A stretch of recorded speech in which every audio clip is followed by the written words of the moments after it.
The following episode may contain language that is not suitable for certain listeners. Listeners' discretion is advised. Hello, and welcome to the Cels and Circuits podcast.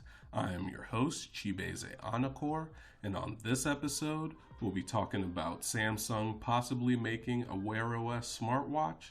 We'll also be talking about Donald Trump indirectly causing cartoon cancellations.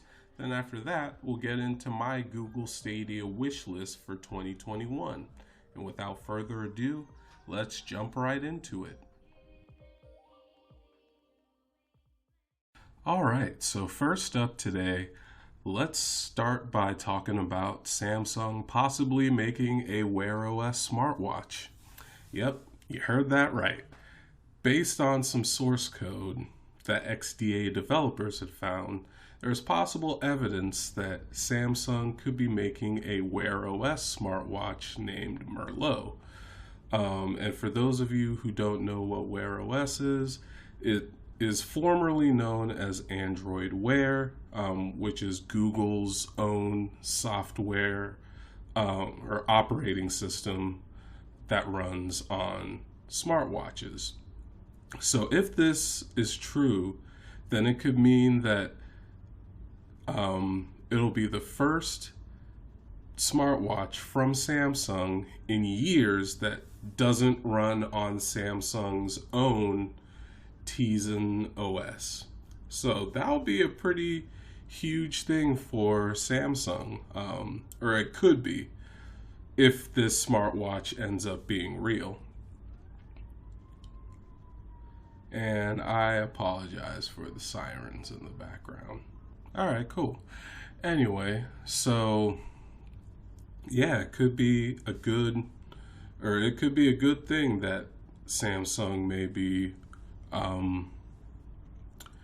maybe switching over to Wear OS. But another first for the company is that it could also be the first Wear OS smartwatch that runs on a Samsung Exynos processor rather than a Qualcomm Snapdragon processor, which most Wear OS smartwatches run on. But the thing is, there's another piece of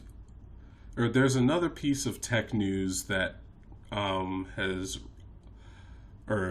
that last year I had reported on this podcast. And if you remember, it was the fact that Google is working with Samsung to make its own processors for Pixel phones and Pixel books.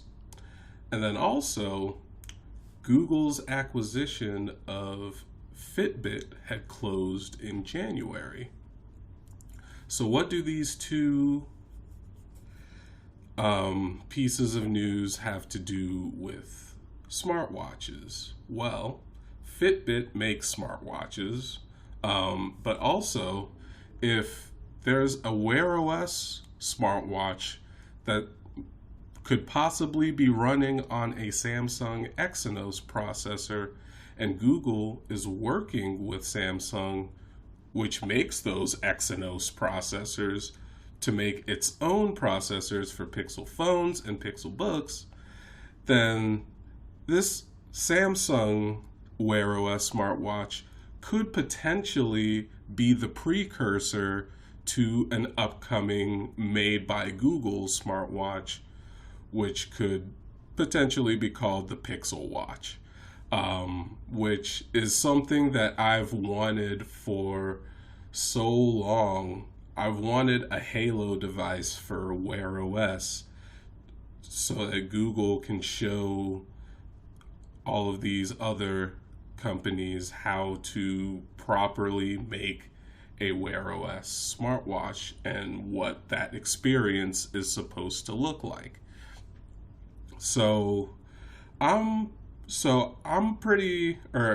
I would love for this to be the case. I would love for Samsung to make a Wear OS smartwatch and for it to be the precursor to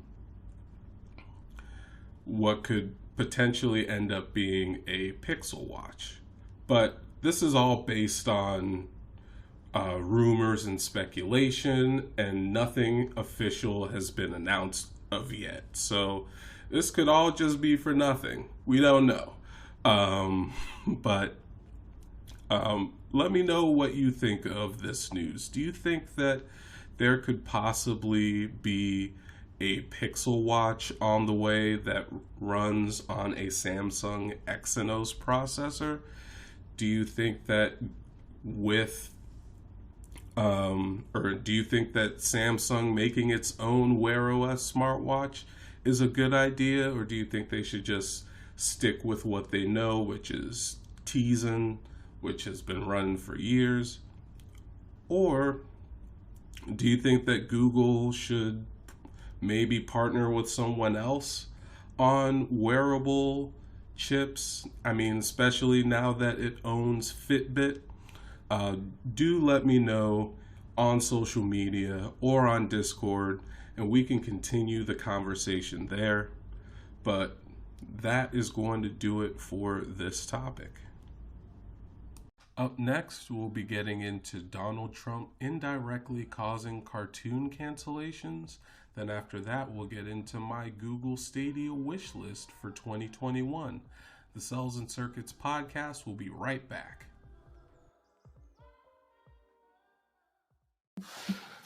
This episode is sponsored by Anchor.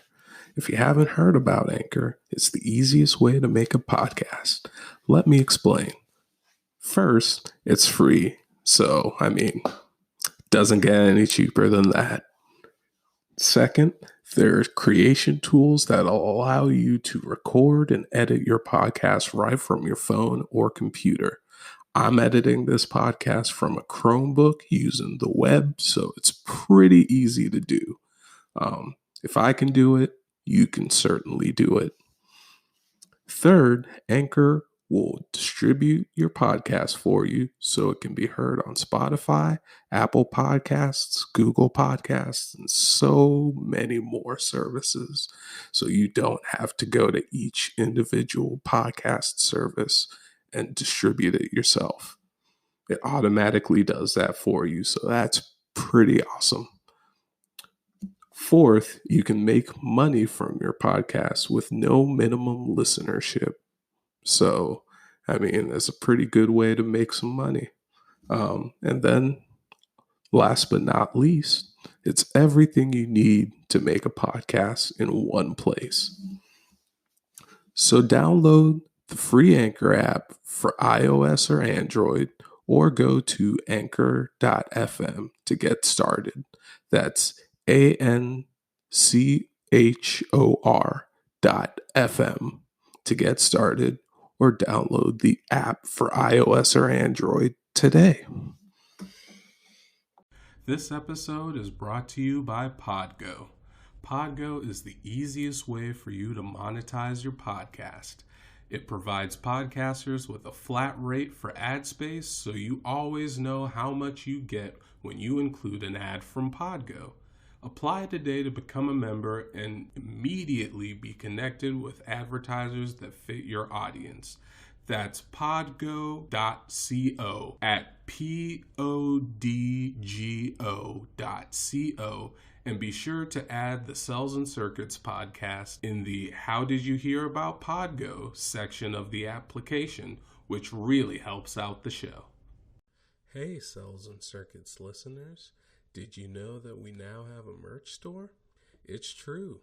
In partnership with Bonfire, we've launched the Cels and Circuits shop, where you can find t-shirts, hoodies, face masks, and more. So hit the link in the show notes to visit the Cels and Circuits shop and start getting your merch today. It really does help out the show. Thanks for your support, and now back to the show. All right, so next up, let's talk about Donald Trump indirectly causing cartoon cancellations. And so, what do I mean by this? Well, let's take a look at OKKO Let's Be Heroes. So OKKO Let's Be Heroes is a cartoon that premiered on Cartoon Network in 2017 and ran for 3 seasons until 2019 when it got canceled. So, in a recent interview, the creator of OKKO, Ian Jones-Quartey, revealed that Donald Trump may have indirectly caused the show's cancellation in a pretty big way. And so, how does the cancellation of, or what does the cancellation of OKKO have to do with Donald Trump? Well, I will definitely explain that. But before we get into that, I just want to get some things out of the way. So in that interview, he had mentioned that OKKO was supposed to get increased funding from the AT&T acquisition of Time Warner. And HBO Max, the streaming service that AT&T built after acquiring Time Warner, which they eventually did, that was supposed to have launched way earlier than its actual May 2020 launch date. And then because that acquisition was delayed, funding was limited, causing a lot of shows throughout the Time Warner landscape, including OKKO, to be canceled. So really, OKKO got canceled because HBO Max didn't really exist yet during the time that OKKO was running on Cartoon Network. So that's unfortunate, but what does all of this have to do with the 45th president? Well, let me explain. So in order for me to explain that, we have to rewind the clock back to October 2016, in which AT&T announced its intent to acquire Time Warner. But Time Warner owns a lot of companies, including Cartoon Network, Adult Swim, Boomerang, TBS, TNT, True TV, HLN, and of course, CNN. And CNN in particular was one of the reasons why Donald Trump expressed intent to block the acquisition of Time Warner by AT&T. So, I mean, it's ridiculous because Donald Trump's beef was with CNN because he saw CNN as an enemy because they were always saying negative things about him.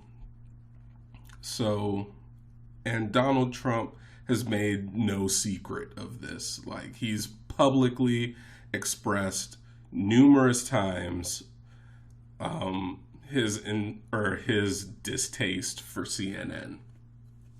And so, I mean, and before any Trump fans get defensive of him saying, oh, he was trying to fight a monopoly or whatever, let me just say that Donald Trump, he publicly, or because of his public distaste for CNN, he openly admitted that he wanted that merger blocked, or he wanted to attempt to block it. Not because it was going to be a monopoly, but simply because Time Warner owns CNN. So while you may think that, so for the Trump fans who may or may not be listening to this podcast, I'm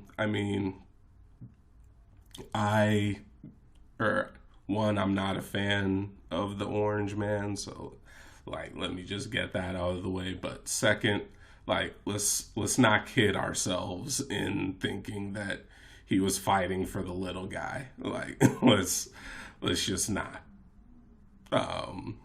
Like, you'd pretty much be looking delusional at that point.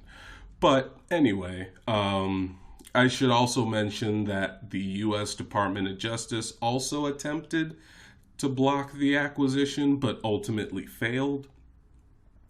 And so both Trump and the Justice Department's attempts to block the acquisition caused the buyout to be delayed for almost 20 months, putting the entirety of Time Warner in limbo. So not just Cartoon Network and CNN, but other companies within Time Warner, including, TBS, TNT, True TV, HBO, and so many others. The entirety of Time Warner was put into limbo because of the delays that acquisition was facing from both Trump and the Justice Department. So in June 2018, AT&T finally completed its acquisition of Time Warner and renamed the company to what we know now as Warner Media, despite opposition from Trump and the U.S. Department of Justice. And so with all of that, with the acquisition being delayed for about 20 months, and with HBO Max not existing yet because AT&T didn't own Time Warner just yet, there were no chances for HBO Max, or there were no chances for OKKO to find its audience on a streaming platform. And so maybe OKKO was, or launched too early. Maybe if it had launched in probably 2018 or 2019, it would probably still be around. So, it's crazy that the actions of the 45th president, Donald Trump, had indirectly caused one of my favorite cartoons of the 2010s to be canceled, and that's very unfortunate. I wish it didn't have to be this way, but it is what it is. So let me know what you think about this whole situation. Do you think that OKKO was ahead of its time? Do you think that maybe Donald Trump and the Justice Department's attempts to block the AT&T Time Warner acquisition had actually had an effect on OKKO's cancellation? Do you think that maybe it had an effect on other shows like, possibly Infinity Train or Trick Moon or other Cartoon Network shows that were possibly in development at that time? Do let me know on social media or on Discord. I will have links in the show notes for you to do that. But yeah, that's going to do it for this topic. Up next, we'll be getting into my Google Stadia wish list for 2021. The Cels and Circuits podcast will be right back. Are you a small business looking for a financial platform to do business on? Check out Payment, the first Black-owned financial platform where you can do things like sending invoices, accepting payments, and more features will be added in the future. If you watch Trigger Warning with Killer Mike on Netflix, you know that money stays within the black community for an average of 6 hours compared to the days and sometimes weeks that other communities get. So if you want to bring or keep money in the black community, join Payment, that's PEYMYNT, at the affiliate link in the show notes today. Hey, Cels and Circuits listeners. Want to support the show without having to buy any merch? Well, you can do that by buying us a coffee. All it takes is just $1 to help support the show. So click the link in the show notes or go to ko-fi.com/Cels and Circuits to help make the Cels and Circuits podcast a better show for you. All right, so last up, we'll talk about my Google Stadia wish list for 2021. So, despite the rocky month that February was for Google Stadia, especially with the closure of Stadia's first-party studios, Stadia Games and Entertainment, it was just a downturn from there in terms of news about the platform, and with all the misinformation going on, especially from gaming media, it was a shit show in February, to say the least. But March, they kind of are starting to turn things around, especially within the past couple of weeks. The past couple of weeks have been pretty solid for Google Stadia. Of course, we had the launch of FIFA 21 last week. We had Dragon Quest 11S Echoes of an Elusive Age Definitive Edition. Can that name get any fucking longer? That shadow dropped on Google Stadia last week. We had the launch of Terraria on the platform last week, even though that came after some controversy last month, which I've also talked about on this show. So if you've missed that, please go and listen to that episode. But also, this week, we've had some pretty big news coming. We had first that Resident Evil Biohazard will be dropping straight into Stadia Pro on April 1st. So, for those of you who don't know, Stadia Pro is a membership that lets you get some games included for no extra cost, but also allows you to play at 4K 60 or 4K 60 frames per second. It allows you to play up to that resolution and that frame rate, as opposed to the free tier of Stadia, because yes, there is a free tier. Stadia is free. The free tier allows you to play at up to 1080p at 60 frames per second. But anyway, it'll launch straight onto Stadia Pro, meaning no additional fee is required to have that game in your library on April 1st, which is not an April Fool's joke. But in other Resident Evil news, we have that Resident Evil 8, which is Village, or Resident Evil Village, will be launching May 7th, the same day as it does on other platforms, with a pre-order bonus of a Stadia Premier Edition. And what's a Stadia Premier Edition, you ask? It is a Stadia controller and the Chromecast Ultra.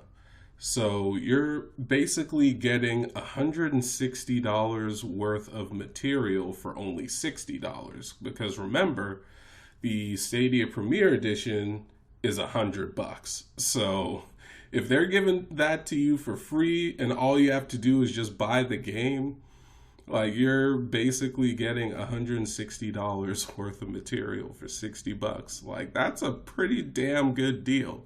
Which is the same deal that they made with Cyberpunk 2077 back in December. And if you want to take advantage of that deal, you can go ahead and pre-order it on Stadia right now.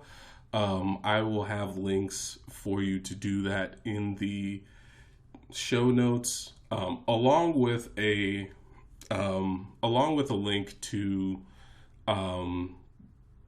or for you to get Stadia Pro free for 2 months so you can access Resident Evil Biohazard right when it launches onto Stadia Pro on April 1st.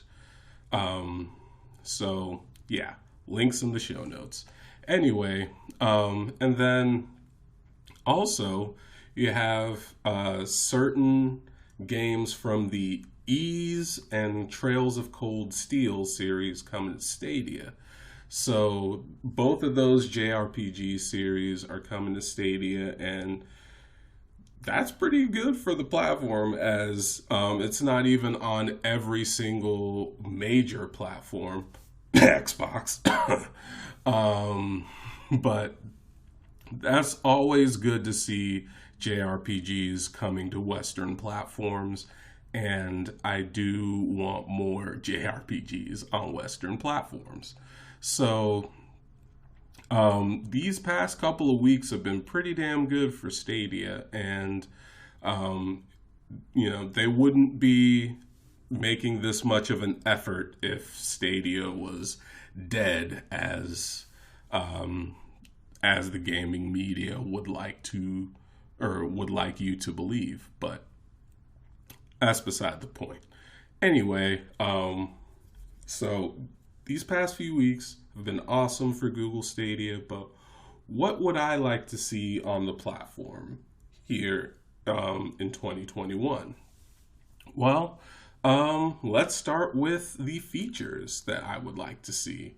So shout out to Reddit user Commander_Orange Red, because he or she or they had listed some features that they would want to see on Stadia, and I agreed with some of them.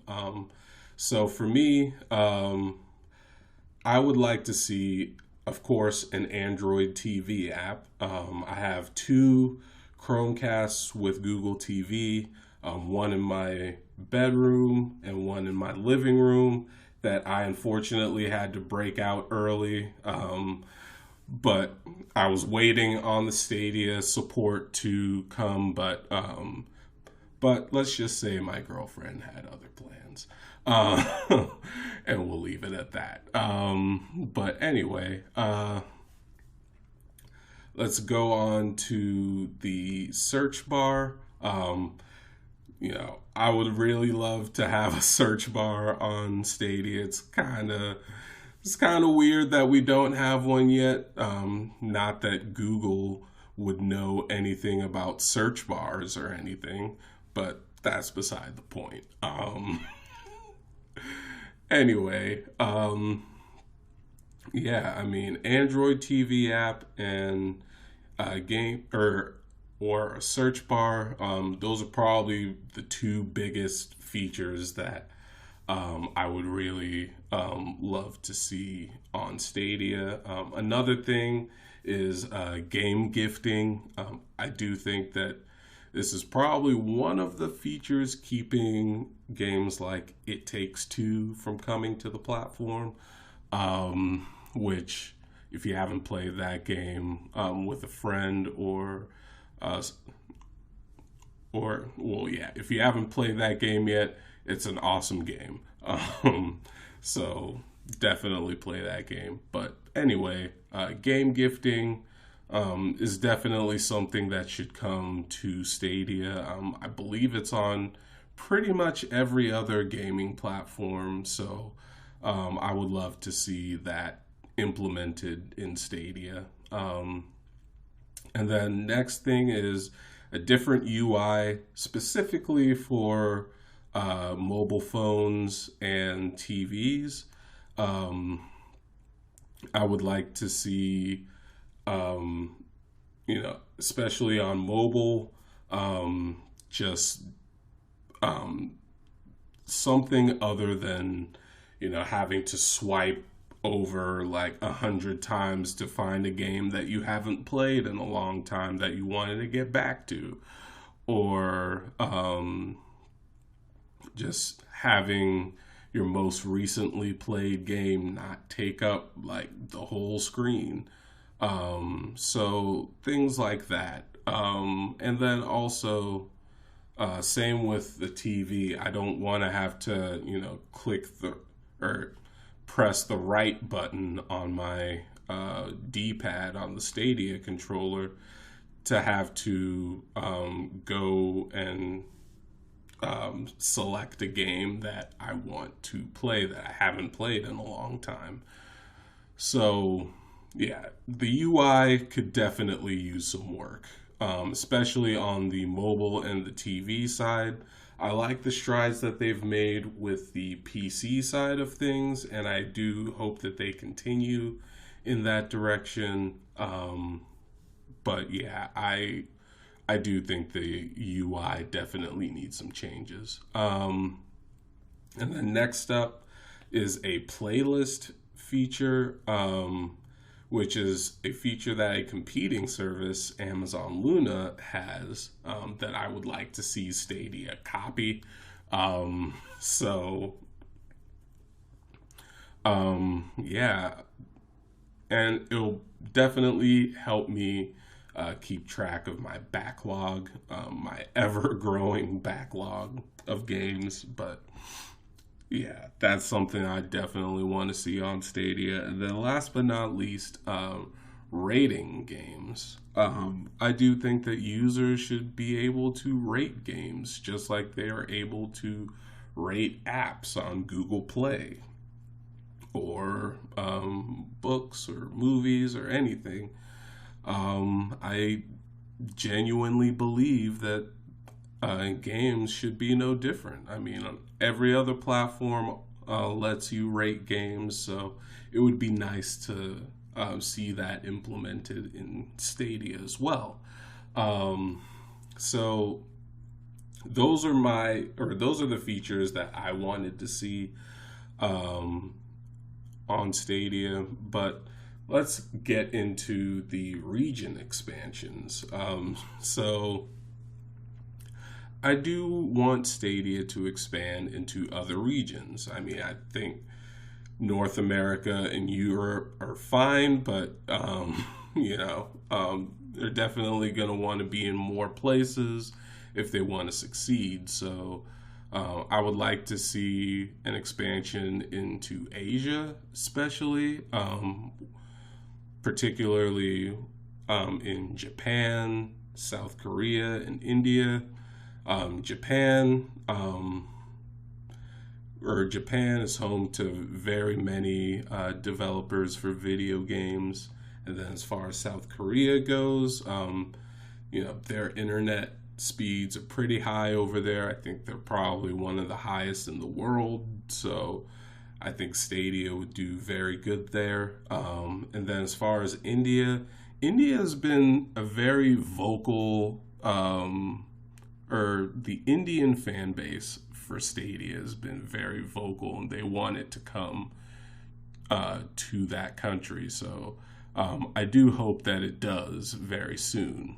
And then you also have regions of the world like Latin America and particularly Brazil, which, just like India, is also a pretty vocal community of people who want Stadia in that country. And then, but of course, other places in Latin America matter too, and other places in Asia matter too. And I do hope that Stadia expands to as many places as possible, including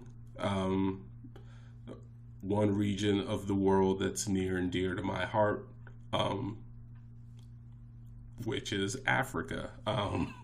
So Africa, I would definitely love for Stadia to release in Africa, simply because most people over there, they don't have computers or game consoles, so their primary computing device is a smartphone, and with everything, just being more phone centric, including gaming, it would be nice if a cloud gaming service like Stadia came to Africa. And I mean, it would just be a lot better, to have cloud gaming embraced so heavily. And who knows, maybe expanding into Africa may spark an interest for African developers to make games for Stadia. That would be awesome. But we'll see. And then also, Australia.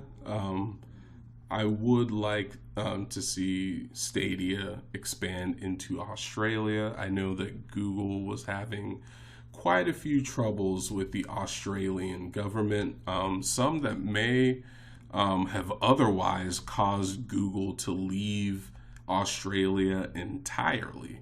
So I do want to see Australia get access to Stadia. I think that would be pretty cool for them. But yeah.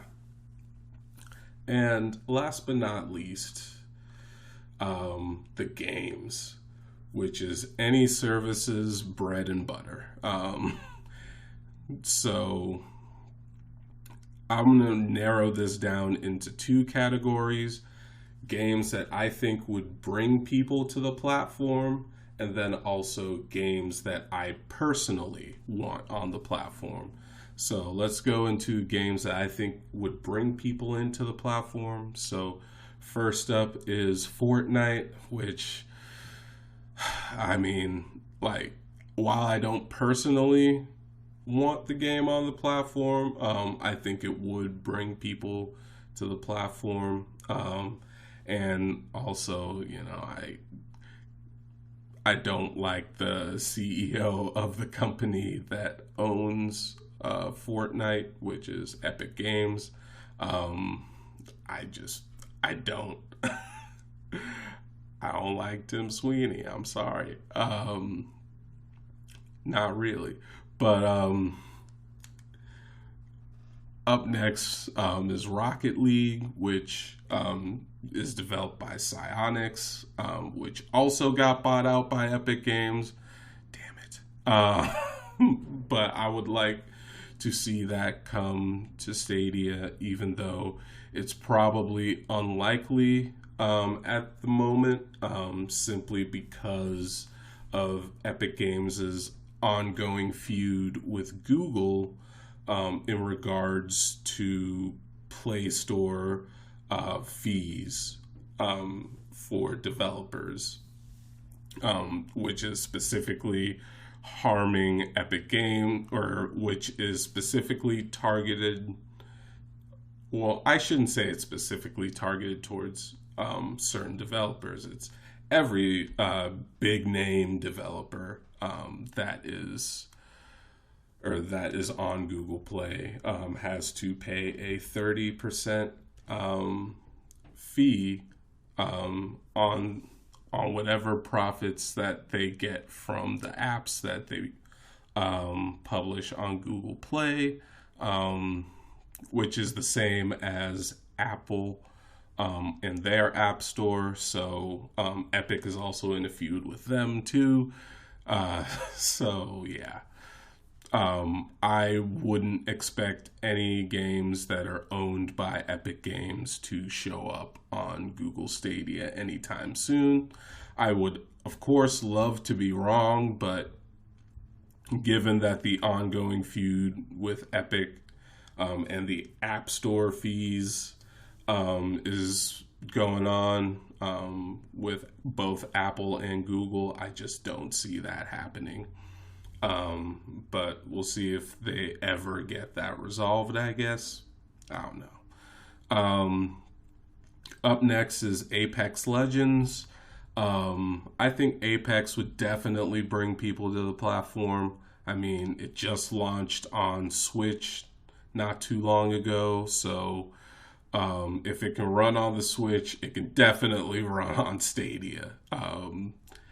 So highly, so I'm hoping that EA is listening and just ports Apex Legends to Stadia. I hope that happens, just so it can bring new people to the platform. Up next is the Call of Duty franchise.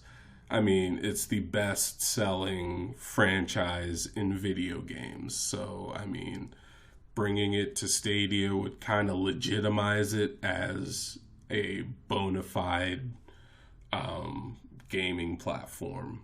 So, especially with Warzone and Warzone's ballooning file size to the point where it can't even run on certain consoles anymore. And then also Call of Duty Warzone has had problems with cheating. But if they ported, or if Activision ported that game to Google Stadia, it would basically solve both problems at once.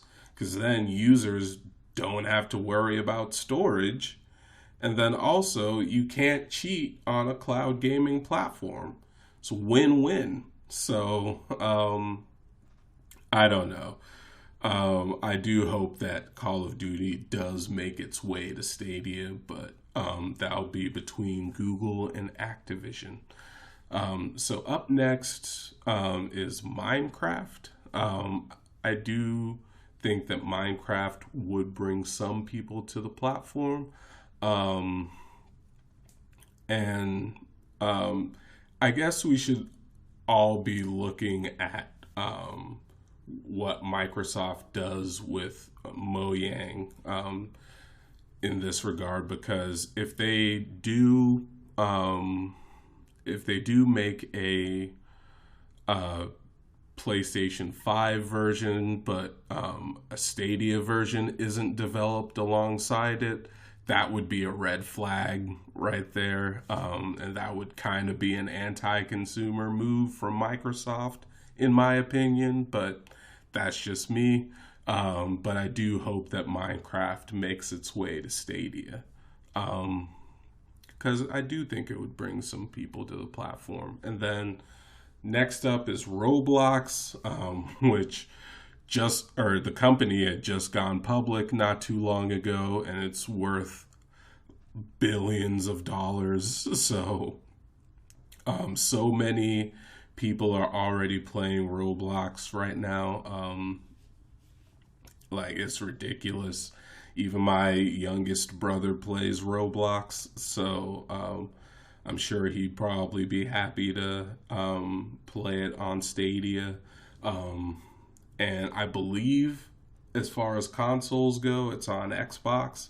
It's not on PlayStation yet, but it'll probably come there at some point.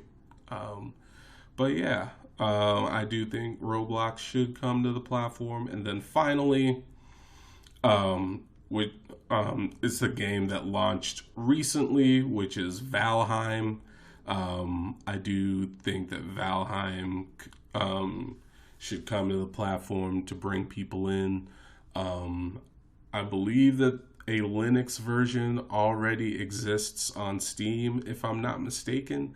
So it wouldn't take all of that much to port it over to Google Stadia. So I'm hoping that it does get ported over, but we will see.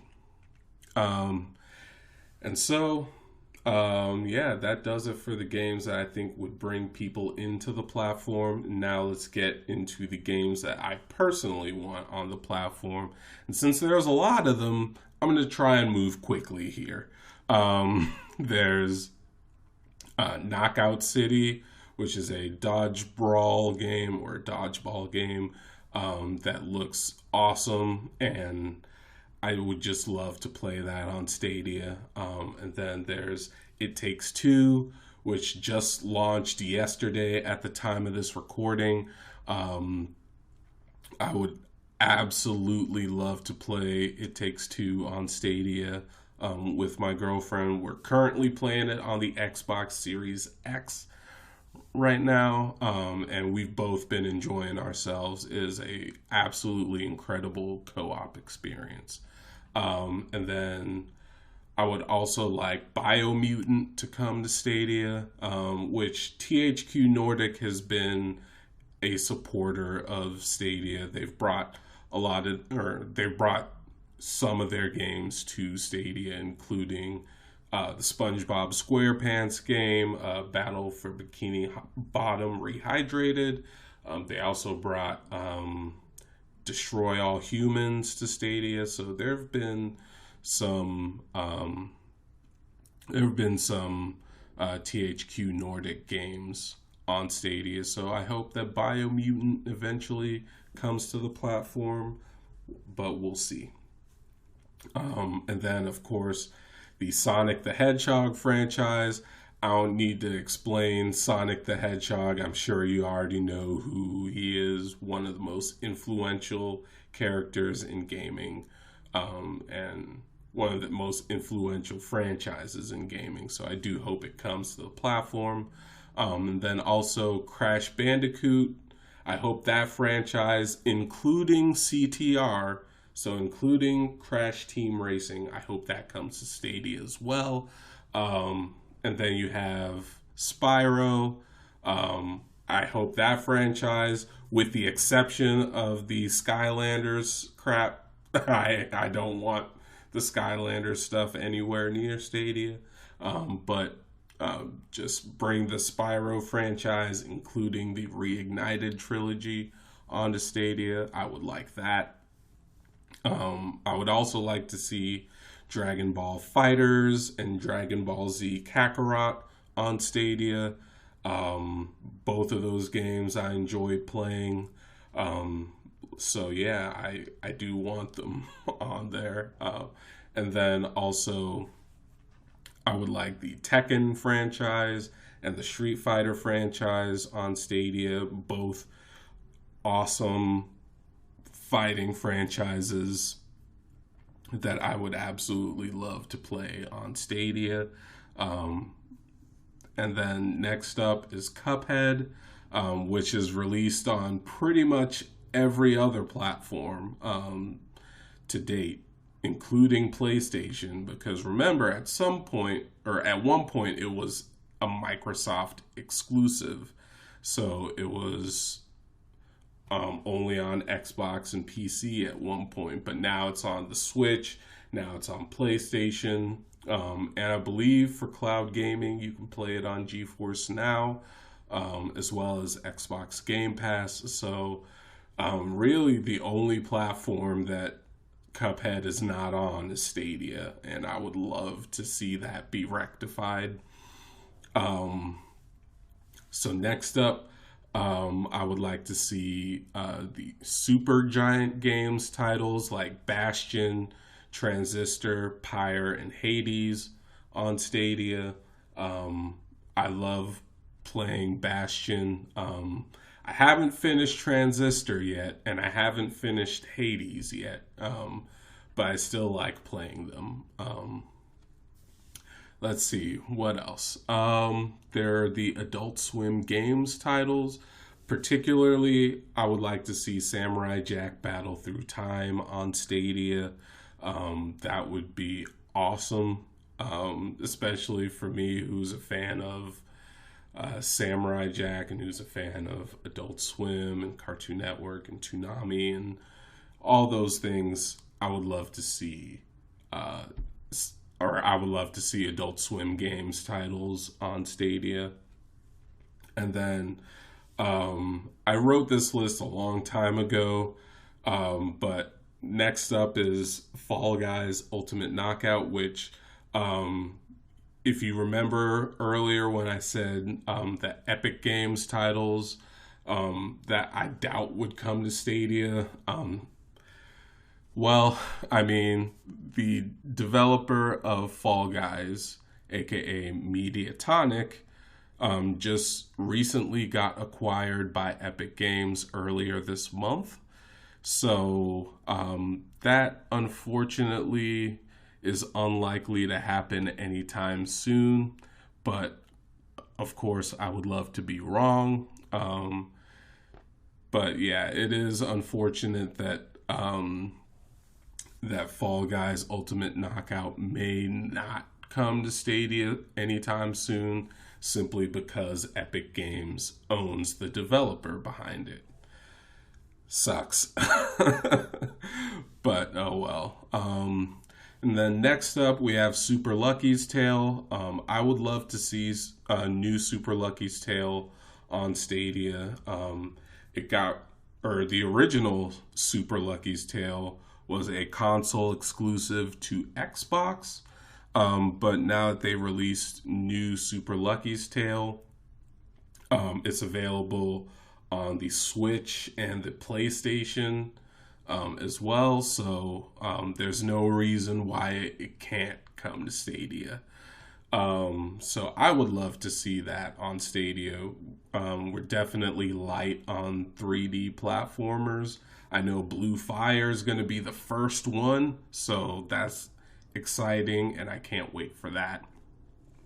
But next up, back into fighting franchises, I would like to see the Injustice franchise come to Stadia. I just like kicking the asses of DC characters with other DC characters. So definitely would love to see Injustice come to Stadia. And then speaking of DC, I would also love to see Gotham Knights and Suicide Squad Kill the Justice League come to Stadia. Both of those games have not come out yet, but it would be nice if Stadia was included in the launch platforms for the game, and if it were to release day and date alongside other platforms, that would be dope. And then next ones are titles that I've just liked personally, and those are Dust and Elysian Tale. It's an indie game that was made by one guy named Dean Dodrell, or is it Dodrell? I don't know. I apologize, Dean, if I'm mispronouncing your name. But I would love to see Dust and Elysian Tale come to Stadia. It's one of my favorite games of all time. And I would just love to play it once again on Stadia. And, you know, it's... And it's a game that I don't imagine would take much to port to Stadia, especially since there's a Linux version that exists already on Steam. So I hope that happens. And then last but not least, we have both Skullgirls and Indivisible. Indivisible is on Amazon Luna, so I would love to see that on Stadia.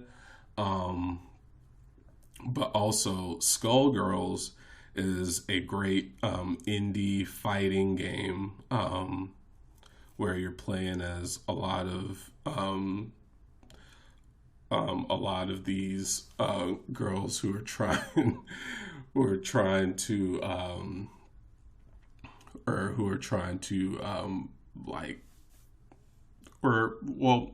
basically you're playing as as a lot of cool looking women, and who doesn't like that? I'm definitely not opposed to that. And I bought that game on Steam so long ago, but I would love to play it on Stadia. And in Skullgirl's case, I believe there is a Linux version that exists, so it wouldn't really take all that much to port it over to Stadia, especially since Stadia has proven that it can handle fighting games like Mortal Kombat and Samurai Showdown. I would love to see Skullgirls on Stadia. I think that would be awesome. I would definitely double dip if it did come to Stadia, but that's it. So let me know what you think of any of or what you think of my wish list for Stadia. Do you have some things that you wish would come to the platform, whether it's a feature or a game? Do let me know on social media or on Discord, and we can continue the conversation there. But yeah, that's going to do it for this topic and this episode. Thank you so much for listening to the Cels and Circuits podcast, the place for tunes, tech, and where they intersect.